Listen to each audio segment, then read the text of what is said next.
The following is a production of DallasCowboys.com and the Dallas Cowboys Football Club. How about them Cowboys? Yeah! Go Cowboys!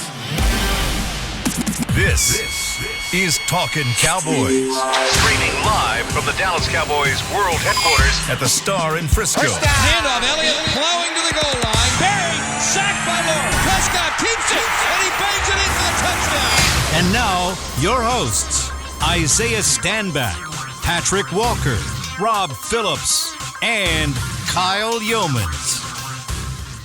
It is a Thursday edition of Talkin Cowboys presented by Black Rifle Coffee Company. Welcome into the Star in Frisco as we preview the Cowboys offense versus that Cincinnati Bengals defense for some Sunday football on CBS coming up this week, week 2 of the NFL season. Hope you got your Black Rifle coffee in hand because guess what? We're going to have to sift through this offense. And I said it on my promotional tweet, but I said, let's piece this thing together, gentlemen. Let's find a way to pick up the pieces and move forward with this Cowboys offense. But as always, Rob Phillips, Patrick Walker, Isaiah Stanback. I'm Kyle Yeomans. Glad you're with us. Gentlemen, how are we doing? I'm good. I have a request, though, Kyle. What's the request? I would like to speak directly to Black Rifle Coffee Company. Okay. I would like to get more of this particular mug. Okay. Right now, we only have one up here. I would like to have one because I'm definitely going to take some of this home and take a little sip. Well, this is one. This is different. This one's cool. Oh, there's two different. They're different I mean, mugs. there's a size. Look at the size difference. See that right there? Mm-hmm. This is more of an 8-ounce type of deal. This is more like a 12. I need the 12 Black Rifle. Okay. Yeah, thank you. I think that's an email that I could have sent and we could have not done on okay. air, but that's okay. We'll get it. We'll get it figured this is out. from the same gentleman who's never heard of strawberry milk. So I mean, what else? Never heard of strawberry milk? What the heck is strawberry milk? Like what? It's strawberry. Like who dropped the strawberry in milk? Like it's what it is. It's strawberry. Who was the milk. individual that chocolate milk wasn't good enough for them that they decided to drop a strawberry in it? Who's that guy? Okay, that's one conversation, but I don't even want to go back to the initial conversation of how they found milk in the first place. Because that's a completely different thing. Let's just talk about that later. Nobel Prize to the inventor of strawberry milk. Just think about it. It's not ideal. You're listening to the number one podcast on the Cowboys Network. Top podcast. Talking Cowboys. Talking It out there. We're talking milk. Talking milk. Rob, save us and give us some news and notes. Okay, how do I segue from milk to the Cincinnati Bengals? I'm going to try, okay? Injury report for the Cowboys. Calcium. Yeah. Mike Tiger milk. Tiger milk. I didn't know that was a thing either. Mike McCarthy has been very forthcoming with his injury reports today. That's interesting. This week. We already know 4 guys have been ruled out of the game. And that's basically the entire injury report. So we know about Dak Prescott. He's going to be out a few weeks after thumb surgery. Terrell Basham, Connor McGovern, Jaron Kearse, and who else am I missing? Basham, McGovern, Kearse, and Dak Prescott. And Dak. Those 4 guys. Oh, that's 4. Dak. There we go. Yeah. That's 4 That guys. guy. They are ruled out of the game. They will not play on Sunday. And the only other guy on the injury report is Michael Gallup, who is still limited in practice coming off of the knee injury. He's making progress. He might get in some team drills this week. I don't know what that means for week 2. I would think more likely once he gets a full week of full practices, then we can look at it and say, he's got a chance to play. Do we have any updates on Basham, like what his injury was? He's got a deep thigh contusion. Today was just a deep thigh. Contusion. Was no tear, just a deep thigh. As far as I know, it's a contusion, and as you know, even a contusion through that area of the body can be very debilitating. It's not a bruise like you got. I fell and I have a boo boo. Like a deep thigh contusion sucks. Like I've never personally had a deep thigh contusion, but I've had a lot of friends that have, and you have to sleep with your knee bent, like literally put an ace bandage around your knee, because what happens is, as your body starts to try to heal itself, your muscles start to have scar tissue. And if that scar tissue binds down your muscles and disables them from being able to move fluidly, when your leg is straight, you can never bend it. Right? So it's almost like you're re-tearing a muscle. So you want to keep it in the most stretched out position as possible so that you have that flexion while it heals. And so you're walking around like you're doing the old school Marky Mark, with the leg behind you dance. It just sucks. It sucks. And guys could be out for a good amount of time with those too. Yeah, and his he was moving very, very poorly in the locker room after that game. And the next day, obviously, you go to sleep, the adrenaline wears off. It got even worse because he was on crutches here at the Star on Monday. And, I spoke with him, and he basically said that he's going to be on those crutches until, in his words, until he can straighten it, to your point, Isaiah. So, obviously count him out for this week, but unless he gets some rapid healing next week, he's going to be doubtful for next week as well. I don't want to scare everybody, but I've seen those keep guys out for about 4 weeks. Okay. I don't know what his particular situation is, but I've seen it in the past. Guys, it takes about 3 or 4 weeks. But you know what? That doesn't necessarily scare me as much as it does kind of lend to a discussion that we've been having about potentially who might be an IR candidate here as the Cowboys have to make some roster moves this week. That kind of jives right with me saying openly that I think Terrell Basham is in consideration for a potential IR. And there you go, 4 weeks. I think you're looking at Basham. I think you may even be looking at Jaron Curse, although Mike McCarthy said yesterday they feel a little bit better about the knee sprain that he's got. He was out there doing rehab during the open portion and very light rehab with a full sleeve on his leg. They do have to make a couple roster moves. I think Connor McGovern, of those 3 guys, we know about Dak's timetable, we think.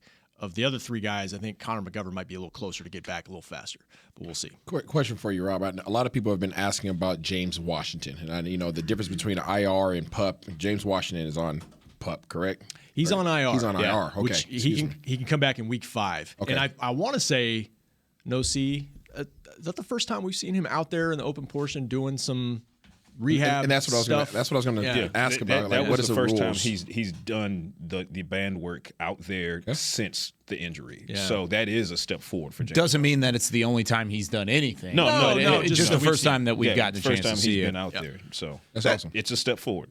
If they are able to add Michael Gallup and James Washington and stay healthy in that wide receiver room, I feel much better about that whole situation Completely immediately. Different offense. Yeah, I already feel better about that offense. If only for Michael Gallup, obviously you're talking about a former 1,000-yard receiver, and for James Washington, who had kind of a mixed bag in camp, but at worst, it's a veteran presence. And we were talking about, the absence of Amari Cooper and the lack of that cool hand Luke, between Washington and Gallup. I think they can stabilize the locker room. And then, of course, from a production standpoint, what Gallup can do. You hope to see, Washington get back to his OK State days. If Washington comes back and is 100% healthy, I don't believe that Cowboys Nation understands how intricate of a part to this offense he's going to play. He can play, correct. Can't speak for Kellen Moore, but James Washington is a dude in this system. Why is that? Because of his ability to work those intermediate routes, right? Those 10 to 12-yard routes, being a veteran, understanding how to sit in those zones. If you decide to play man-to-man on him, he's fully capable of running right by you. So not only do you have a Michael Gallup who has the go juice, now you add a James Washington. Now you have 2 guys that can get by you should you decide to go man-to-man coverage. Or if you want to play zone, not only do you have Dalton Schultz on one side, now you have a James Washington that can find those gaps too. So I think he's going to be a huge part of this offense when he gets back on the field. That's their mission. That was their mission when they brought him in. So he just has to acclimate to it because you lose time in training camp with that injury. He got off to a slow start in training camp. He made a couple flash plays, but he left some plays on the field as well. I was very high on James Washington coming out of the draft. And when the Cowboys signed him this offseason, one of the things I said was I just wonder if he was misused in the Steelers system in conjunction with the fact that Roethlisberger was on the back end, the very, very back end of his career. So you have an aging and less productive. And they had 172 receivers in the depth chart too. Yeah. So, and they got some. They dudes had some out there. guys. Yeah. So hopefully, when he gets healthy here, he can hit the ground running, and like you said, Kellen Moore can find ways to utilize him effectively. Let's talk about the wide receivers that are here right now too, because if this Cowboys offense is going to figure things out, that's one of the top things on the list is separation. And Isaiah, when you went back and looked at the film, how much separation was there against Tampa Bay's corners? There wasn't a ton. Yeah. Across the board, right? Yeah. It wasn't just CeeDee Lamb, but it was everybody. And CeeDee Lamb was doubled from time to time, too. It was like Todd Bowles knew what they were doing. Okay. That's, more so than just their ability to cover. Todd Bowles had these guys, Kellen Moore, pretty much in the bag. So I'm looking forward to seeing that be a little bit different. I'm actually curious to see now that Dak is down, does Dennis Houston now go down and Jalen Tolbert come up? Because that was, I'm pretty sure that Dak was the only reason why Dennis Houston was up that week. So I'm looking forward to seeing Jalen Tolbert and what he's capable of doing. because these, as we're going to talk about, they have some guys on defense. They have some guys that can play. They got some dudes. Couple guys. Yeah, they can play some defense and play man-to-man coverage, which they like to do.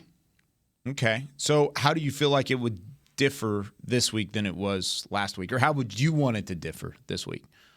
From trying to establish it with a new quarterback and trying to find some separation, how would you change it?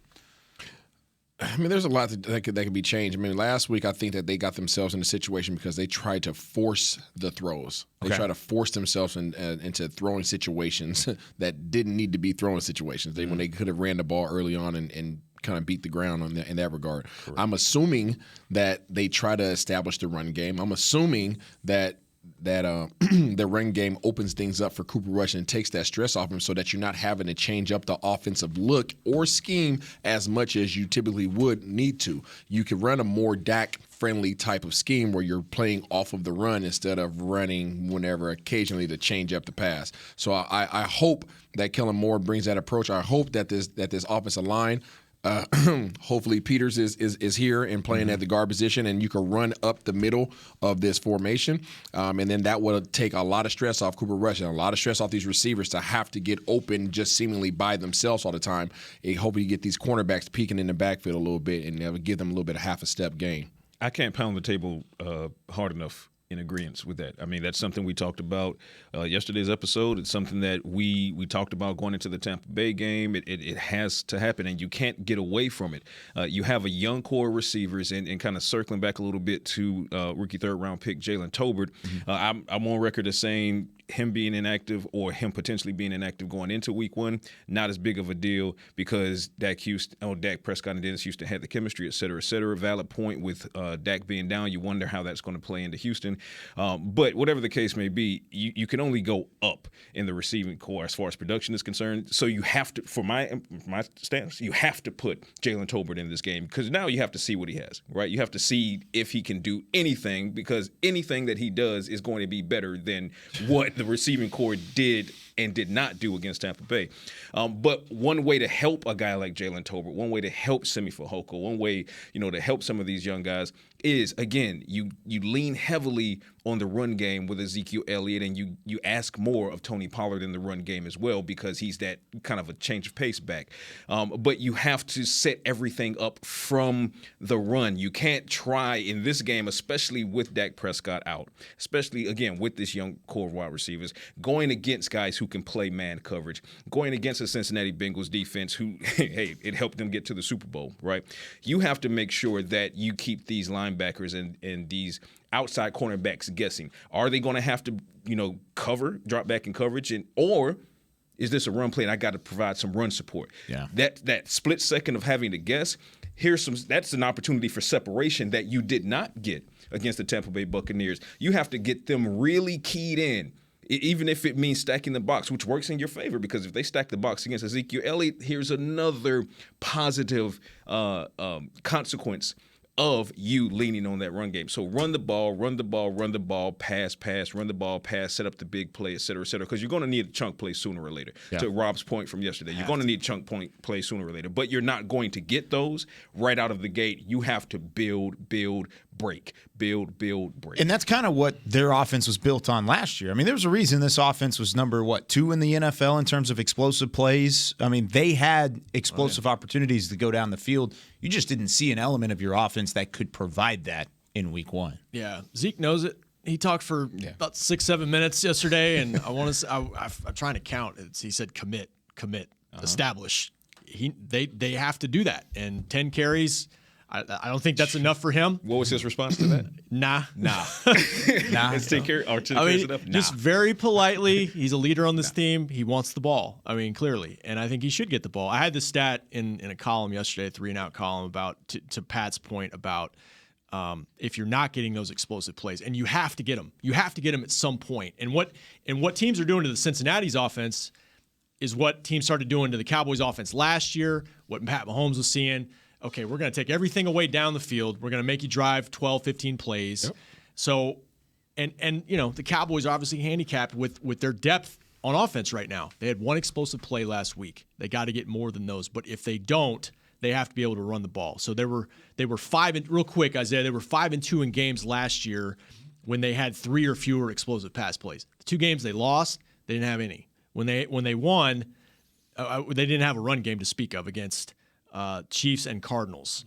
In the 3 games they won early in the season where they weren't getting the ball down the field and the Chargers were trying to take away and sit on routes and do all that stuff, they averaged 170 rushing yards in those 3 games. Yeah. Now, those teams, Giants and Commanders, those weren't great teams, but they were able to make teams pay on the ground. And that's what they got to do in this game. And where do the Cowboys get their big plays from, Rob? Play action.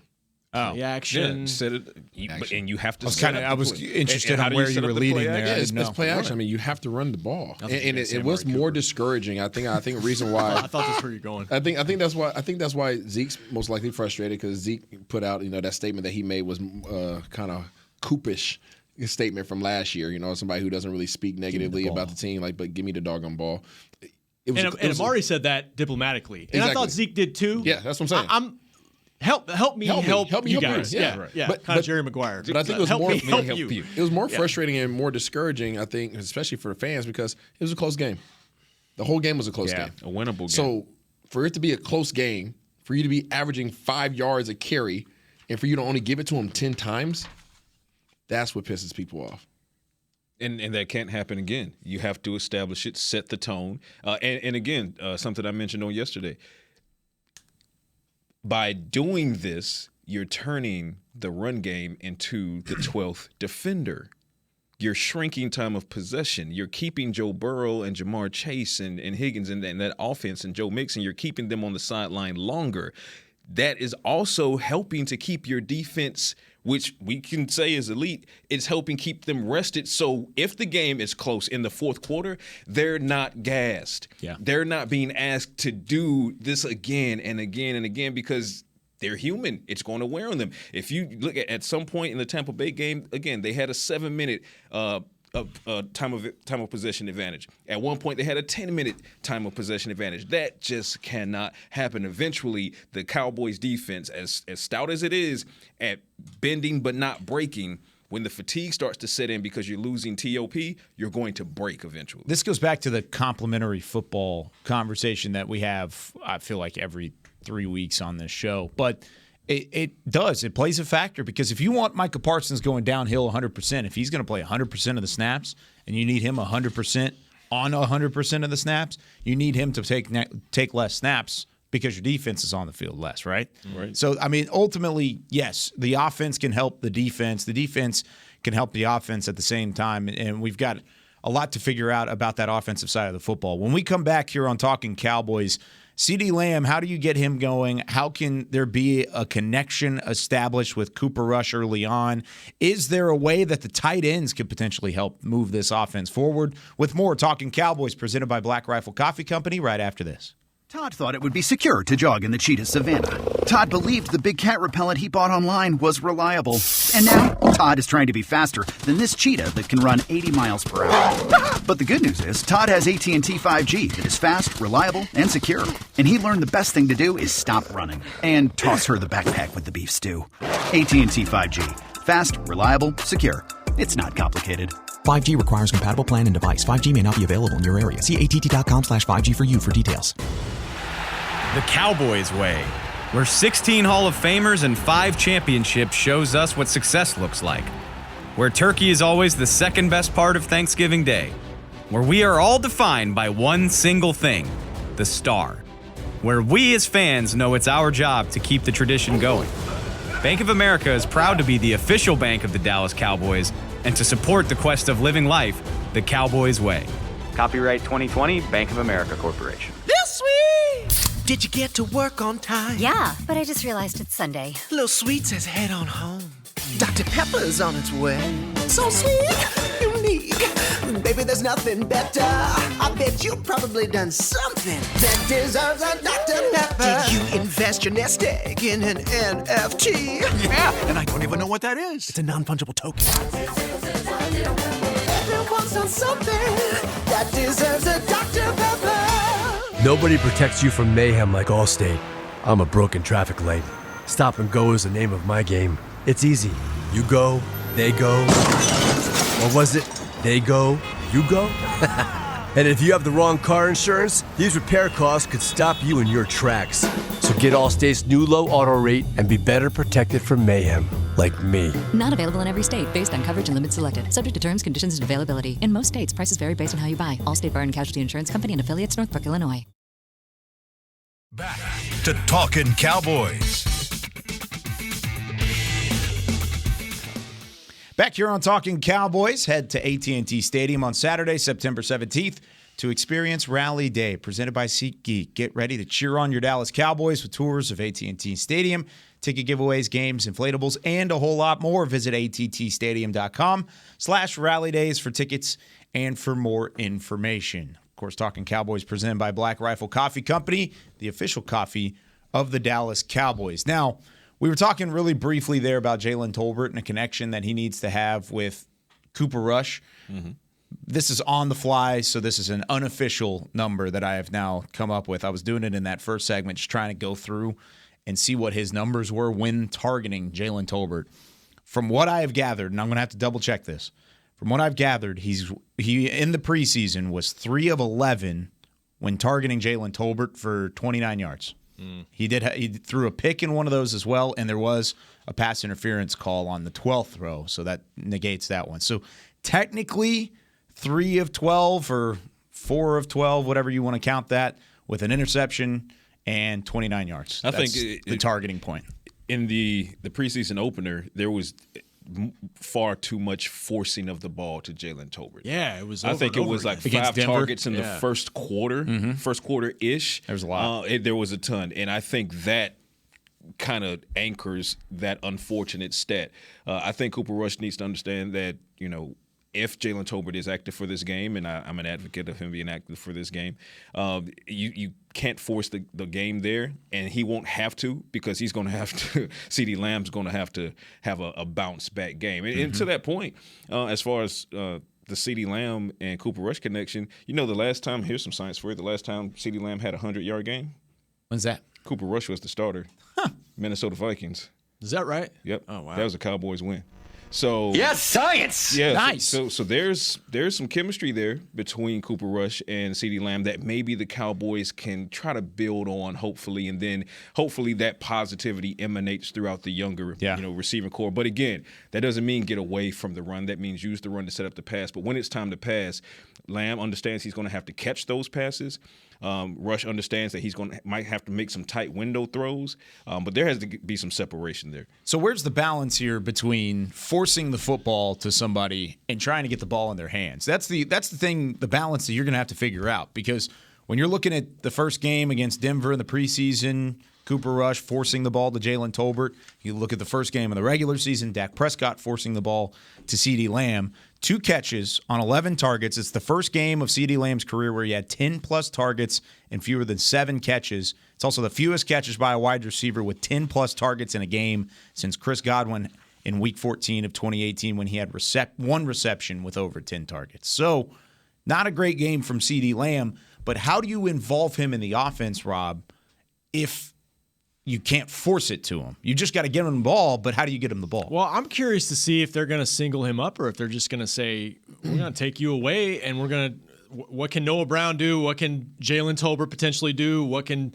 Dennis Houston do and Dalton Schultz underneath? I mean, I wonder if that could be the strategy, because they didn't see enough from the other receivers on the field, and CeeDee's the only proven guy, really. So I wonder if they're – if that's the case, then you have to go elsewhere, and other guys have to step up and make plays. Like, I wonder if that's the case, too. I mean, either way, he's going to see a lot of his former teammate, I think. He's going to see a lot of Cheeto on that side of the field. Maybe that gets him going. Those guys have faced against each other in practice, and so maybe sometimes that familiarity can help you breed your confidence. But I'm curious to see how they play this now, knowing that they're so depleted at receiver. There's no Dak, but you're going to need some YAC. I say that because last week, Dak, Kellen Moore, the whole offense refused to take what was given to them. What was given to them was a lot of short, intermediate throws. Mm-hmm. They opted not to throw those. They opted to try to push the thing down the field. They opted to sit back a little bit, let the pressure get around. Some of the pressures that took place last week were tackles, pushing defensive ends around, defensive ends still having enough time to get all the way back around and put some pressure on Dak because he was still holding onto the ball entirely too long, waiting for a bigger play to present itself. If Cooper Rush and this offense takes what is given to them, it would be high precision passes. Yes. You're going to have to show patience as an offense, maturity as an offense, that you can actually have a running game, that you could take these slants, that you could take these little shallow routes, you could take these little ends, options, all these things that are 12 yards and under, and be okay with that. And then you trust in your playmakers, CD, Dalton, whoever else you want to rely on, to be able to catch these intermediate passes, these short passes, and turn it into something. Mm-hmm. You can't always expect a big play when you push it down the field, because when you push it down the field, the big play probability is there, but also the bad can take place as well, right? The negative downside to it. So trust your playmakers, get it in their hands in 5-6 yards and see what they can do with it. CD is more than capable of turning a short play into a big play. Freaking let these guys do it. Right. Every positive play matters. I know it's not always sexy to see, 3-yard gain here, 4-yard gain here, but all of that goes towards moving the chains. All of that moves you closer towards the end zone. So for the Cowboys and CeeDee Lamb, be it CeeDee Lamb, Dalton Schultz, I think you're going to have to see, Noah Brown's stat line looked solid last week, but if you look at the film, most of his yardage was gained after the Cowboys started kind of waving the white flag a bit. I think he's going to have a strong game from the outset to kind of help stabilize everything in the passing attack for the Cowboys. But it's kind of something that you alluded to a little bit earlier, Kyle, and you touched on it with Dalton Schultz. I think Dalton Schultz is going to have a strong impact. He had a strong impact on last week's game, but unfortunately it wasn't enough because of the Cowboys scheme and getting away from the run. It wasn't conducive to his production as far as combining for a positive outcome. But Dalton Schultz is going to have to do what he did last week, and that'll help take the pressure off of the Cowboys at the second level of the Bengals defense, because the linebackers now have to account for a productive Dalton Schultz. And if you can take the linebackers out of the equation, that's going to open up some of those slant patterns, some of those quick outs for, be it Jalen Tolbert, CeeDee Lamb, whatever the case may be. Well, that's kind of the thing, too, is Dalton Schultz, he still got his fill because he was kind of the safety blanket. And whenever the deep pass didn't work out or pressure started to come, they found Dalton Schultz in the flats, and that was a way to get him going early on.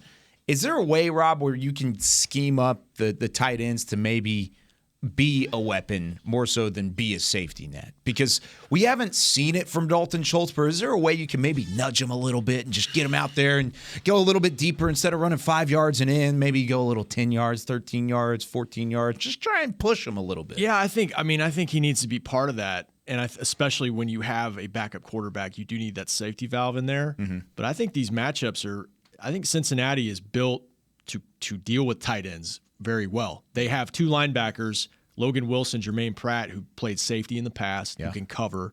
They have Trey Flowers, who's a taller corner, who is kind of their tight end guy. And I'm not saying Dalton Schultz can't make plays, but Cincinnati, we've talked so much about their offense, and rightfully so. Their defense is really solid. They have guys. They don't have a lot of big names, but they've got guys who can really press you in terms of your passing game. They play well together. Yeah, they play really well together. They have a great scheme. Yep. So he needs to be involved, but I don't know. He's not a guy that's going to go deep for you. He's not going to be a big YAC guy for you. He's going to be a possession guy for you. You know who is, Rob? A little bit of Peyton Hendershot. Just sprinkle a little bit of Peyton. I was about to say, I like that. Okay. That's exactly where I was going with it. I don't think you're going to see him. Sprinkle, and I was like, he's not on the team. No. I don't think you're going to see him, but he is a guy that can be a game changer for this. But in order to play Hendershot, you got to sit Ferguson. Who you're relying on probably to help you in the run game. Right. Yep. So, yeah, you can't have your cake and eat it, too. What did you think about Ferguson blocking-wise? I thought he did a good job. He did a good job. Tyler Smith did a good job. The guys that you had questions about as rookies, whether or not they can come in and help you on your offensive front and be able to block and hold things up and give Dak time and move the guys off the ball, I think Tyler Smith and Ferguson both did a really good job, especially for that being their first real action in the NFL. That was awesome. Cool. The offensive line, for it being one of the units that came in with the most question marks, they acquitted themselves quite well against the Buccaneers, and now you're going against a Bengals team whose defense is more than solid, obviously, like as we're speaking on, but they only had 1 sack last week. Right. So it's not like they're coming in, having racked up 4 or 5 sacks and they're still trying to figure out how to get home on the opposing quarterback. Okay, well, mostly solid Cowboys line. Looks like. I mean, you wonder if Matt Farniok can continue his momentum, and we'll see what happens with Jason. We'll see what happens. Full week of practice, I feel like is going to help that out. We'll see what happens with Peters. I think Peters will be there. I know we don't know, but I'm going to go ahead and I'm going to put my chips all in on Peters being there this week. All things being equal. Peters wasn't there when McGovern went down. Farniok was, and Farniok being there did not negatively impact the Cowboys' offensive line play. So, if nothing at all, there were a couple times in there. There was definitely a few. Guy, you're going to have some lapses. Also, the expectation is going to be different this week as well. The reason why last week was a 3-4. Okay, there's 3 defensive linemen that you had to worry about, and you had to have your eyes and communication right on the second level with the linebackers to be able to distinguish who was coming where. They didn't run a lot of stunts. They weren't running all that stuff. It was pretty much straight line. You knew who you had, and you just had to be in the right spot and carry out your technique. This week's going to be different. I tell you this week's going to be different. They got 4 guys up front, okay? They don't blitz a lot. Right. They play a lot of zone because they trust in their guys up front to be able to get enough pressure just to simply throw you off your game, and they trust in their DBs. So their DBs play good enough ball and stay in your hip pocket long enough. It gives their defensive line more time. So this goes back to the rushing 3, dropping 8, or the rushing 4, dropping 7 sort of mindset that gave Dallas so much flack in the zone last year, right? They do a great job of disguising what they're going to do back there. I tell you what, here's one thing that the offensive line didn't necessarily do well, and unfortunately this draws a red circle at one particular player. You mentioned the effectiveness that needs to be had on slant plays and quick outs and matriculating the ball down the field. You cannot hamstring your skill players, your position players with pre-snap penalties. No. It simply cannot happen. Have to rein those in. I think you rein those in, Cowboys have a good a chance as any to win this game. You might get the errant laundry on a holding that might be questionable, whatever the case may be. That happens in coverage. Try not to get as handsy as you probably want to, but pre-snap penalties can hamstring a young offensive line. I said it Monday. It's a reason why they got away from the run. And whether you disagree with that or not, I mean, obviously we're all in agreement they need to do it. But there was one drive where there was a false start by Terrence Steele and a holding call on Terrence Steele. Sandwiched between that was a 6-yard run by Tony Pollard. In the second half, and it just ruins your rhythm, ruins your flow, ruins your down and distance. No question about that. We've talked about the run though. And Isaiah just mentioned what they can bring to you up front. And, I mean, we're assuming they can keep the running game going. I just will point out, though, that they did a nice job against Pittsburgh against the run. 22 carries for 75 yards, 3.4 yards a carry. So it's not going to be easy. No. All right, let's take our second break. When we come back, I want to keep talking about this offensive line and how this actually could be the game for them to get back on track. If they can block this up, scheme it up, make it work out. This might be the time where you can run the football efficiently, and we'll see how well the Cowboys can do that coming up on Sunday when we come back with Talkin Cowboys, presented by Black Rifle Coffee Company. Sweet. Did you get to work on time? Yeah, but I just realized it's Sunday. Little Sweet says head on home. Dr. Pepper's on its way. So sweet, unique. Baby, there's nothing better. I bet you probably done something that deserves a Dr. Pepper. Did you invest your nest egg in an NFT? Yeah, and I don't even know what that is. It's a non-fungible token. Everyone's on something that deserves a Dr. Pepper. The Medal of Honor is our country's highest military award for valor in combat. More than 40 million individuals have served in the armed forces since the Civil War. Fewer than 4,000 have received the Medal of Honor. The National Medal of Honor Museum will be a place to preserve these legacies and inspire America. It's being built right next door to the Dallas Cowboys in Texas. Help us honor our country's greatest heroes. Learn more and get involved at mohmuseum.org. The Cowboys way, where 16 Hall of Famers and 5 championships shows us what success looks like. Where turkey is always the second best part of Thanksgiving Day. Where we are all defined by one single thing, the star. where we as fans know it's our job to keep the tradition going. Bank of America is proud to be the official bank of the Dallas Cowboys and to support the quest of living life the Cowboys way. Copyright 2020, Bank of America Corporation. Todd thought it would be secure to jog in the cheetah savanna. Todd believed the big cat repellent he bought online was reliable. And now, Todd is trying to be faster than this cheetah that can run 80 miles per hour. But the good news is, Todd has AT&T 5G that is fast, reliable, and secure. And he learned the best thing to do is stop running and toss her the backpack with the beef stew. AT&T 5G. Fast, reliable, secure. It's not complicated. 5G requires compatible plan and device. 5G may not be available in your area. See att.com/5G for you for details. Back to Talkin' Cowboys. Whether you're watching from home or you're cheering in the stands with Essilor lenses, you can see every exciting play. Book an appointment at your local Essilor experts and see what Essilor can do for you. See more, do more, Essilor. I wish I could see Cowboys. Wish I could see what the heck is happening in the back. It sounded like you're imitating Mickey in there. Beam. What? Hilarious. I'm trying. Beam, when he gave me the cue, for all of those, of course, who can't hear that at home, he gave me the cue. He just, go Cow. It's real quick. Oh, we love Chris Beam in the back. Does a great job. Yeah. Da-ding. Give yourself the coin. He's Where's the coin? Bengals secondary, man. He just keeps us guessing. There it is. Got different looks. See what you did there. Exotic looks. See what you did there. How about that? Nice. Dalton Schultz gave me a new drop yesterday. What was it? That'll be a good question for him. I just work here, man. That's good. I just work here, man. That's it. That's a That'd question be for a him. question for him. I just work here, man. That's what I'm going to do every time that Derek comes up in conversation. Derek or Nick, either one, since they're the boss. I'll just go ahead and we'll throw that up there whenever they come up in conversation. But back here on Talking Cowboys, Rob Phillips, Isaiah Stanback, Patrick Walker, Kyle Yeomans. All right, let's wrap up this. I was about to say Sunday. It's not. This Sunday's game, previewing the Cowboys offense versus the Cincinnati defense. And you were talking in the break that you really think that this offensive line has an opportunity, the first break. This offensive line has an opportunity here, Isaiah. How are you able to block up for Cooper Rush long enough to where he can keep things simple but still kind of press the issue a little bit? Just execute, do your job. Yeah. I mean, the biggest thing is going to be communication, especially if you have a Peters in there. You know, he has a guy who hasn't been around a lot with this particular team, and offensive line is such a position group that runs off of continuity. Yeah, everybody, the communication, like the nonverbals, like it's a dance, right? So everybody. You've rehearsed it so many times that you're not even thinking about it. You guys just move together, and when you insert a new piece into that dance, all of a sudden that person has to know that they have to learn the steps. So I think with Peters and I keep saying like he's going to be in there, but I'm assuming he is.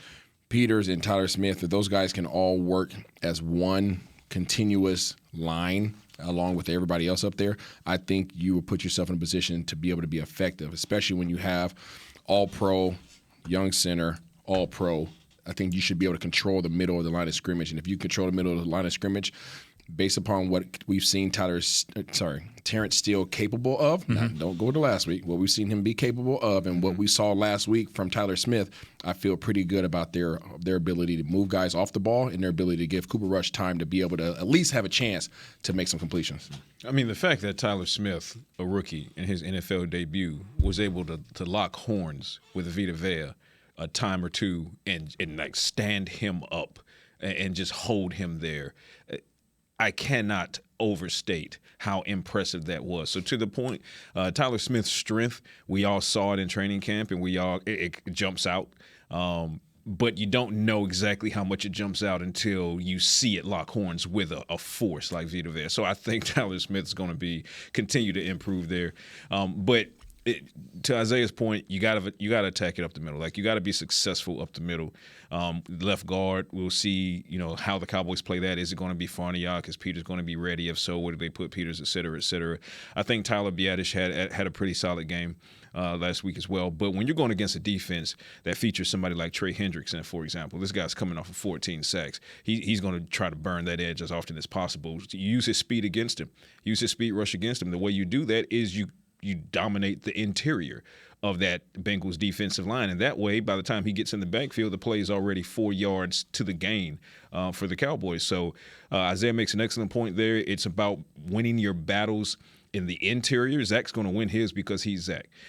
Can Biadish, have another, solid game, and then we'll see what's going on with left guard. But I think Terrence Steele, I don't see him having another or a second straight multi-penalty game. I think he gets the message with Kellen Moore saying what Kellen Moore said. Guys who can't reel in pre-snap penalties, we'll pull you and we'll put someone in who can. And then that ties into Jerry Jones saying, hey, by the way, Jason Peters can play right tackle. Yeah, we know he hasn't played since 2006, but the message is there. Terrence Steele cleaned up the pre-snap penalties. So I think your edges are going to be okay or better. Question is, can you set the tone on the interior? With Terrence Steele and the penalties specifically, I know we talk about cleaning it up, but where does it start? Is it just anxiousness up at the line of scrimmage?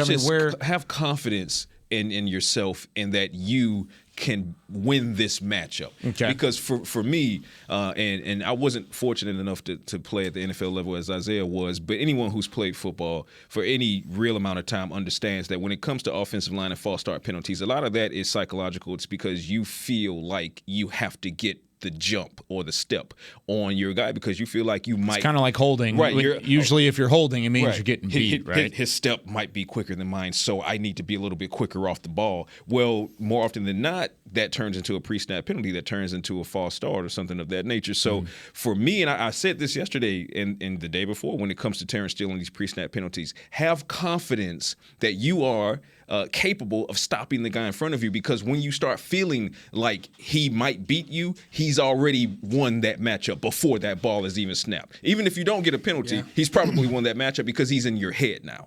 I wonder if I'm overthinking this, but if it's a new quarterback, the cadence pre-snap, is that something they gotta be on point with that during the week? That's a very good. And make sure. I mean, not that he hasn't taken snaps with Cooper Rush before, but Sure. it is something to watch. And Tyler Smith had a false start too. But I will say with Tyler Smith, no holding penalties in the game, and that was what everybody was worried about with him. He did a nice job. He did a great job, and to the point that you were just making. I've never felt that Terrence Steele has a lack of confidence. I don't get that sense when I'm talking to him. I don't get that sense when I see him walking around. I don't get that sense when he's on the practice field or the playing field. I think people need to take this into consideration, and none of us know. We all can assume, we all can guess. Dak was off. I'll just say that. Dak was off his game. Fact. And That's fact. when you're off your game, you hesitate, you guess, you question a lot of your decision making.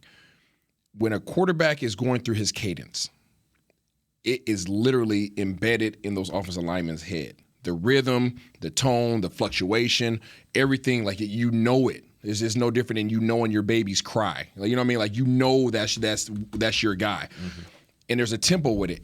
When you have hesitation at the quarterback position and you have question marks as you're going through your cadence and you're reading the defense, if there's anything that throws off your cadence at all, a millisecond, it's going to affect the furthest guy away from you, which is your offensive tackles.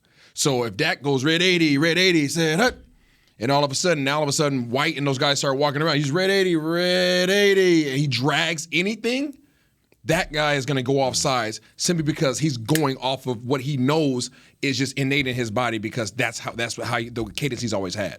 So I'm not saying none of us know. We can sit up here and guess all day long, but I'm just saying take that into consideration that it may have been Dak that was affecting those guys as well, because he was not being himself. I'll toss this one more. Wow. Thing. I'll toss this additional thing in as well, and this is not to the lack of confidence point. And I'm not saying Terrence Steele lacks confidence, but as the course of the game goes on, if you start to feel like, for example, Dak was off his game. Dak doesn't lack confidence, but if you're off your game, your confidence might start to wane. In your head and lacking confidence are two different things. But also, to Terrence Steele's credit, if you go back and you look at the film in that sequence of false start holding, et cetera, there's at least one instance in which that edge rusher was offsides, but it went uncalled. So if you feel like he's being allowed to have that first step and that infraction is not being called, now you think you have to speed up your clock to match that. Yeah. And what happened after that? False start. So those types of instances play into it as well. Yep.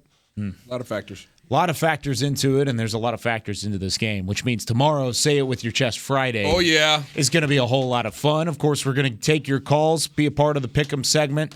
I will push-ups tonight. Cook the books. Yeah, I'll let I you know know you exactly will. what's going on after last week. I honestly have no idea. I thought last week was a wild week of football, so we all may be like 1-7. I tell you Fellas, what, guess what? like Isaiah said, Tomorrow, Say It With Your Chest, right? It is, right? Yeah. That means everybody has 100 push-ups tonight. Oh, no. Hey, listen, yes. I was wanting to see who made the first noise, and it was Rob. I need the base tomorrow. I'm game for it. I'm game for it. I tell you what. What about right now? I need perculating pectorals tomorrow. I hate Drop that. it. I hate that all of our listeners had to listen to that. You got to activate the. Well, they like the Rock. Tiger Milk. Right? Yeah. If they're here after Tiger Milk, everything else is. Yeah, we're bookending this show We don't have a real deodorant well. sponsor yet, but I'm working on it. Listen, the Cowboys, they're without Dak this week, but like you said, without Dak, they need YAC, and hopefully it's not cognac that you'll need. Oh, no. So Cooper That Rush, go does do your it thing. for us on Talking Cowboys. Special thanks to our friends over at Black Rifle Coffee Company. Check them out at blackriflecoffee.com. For Chris Beam, Rob Phillips, Isaiah Stanback, Patrick Walker, I'm Kyle Yeoman saying so long for Talking Cowboys. We'll see you tomorrow. This has been a production of DallasCowboys.com and the Dallas Cowboys Football Club. How about this, Cowboys?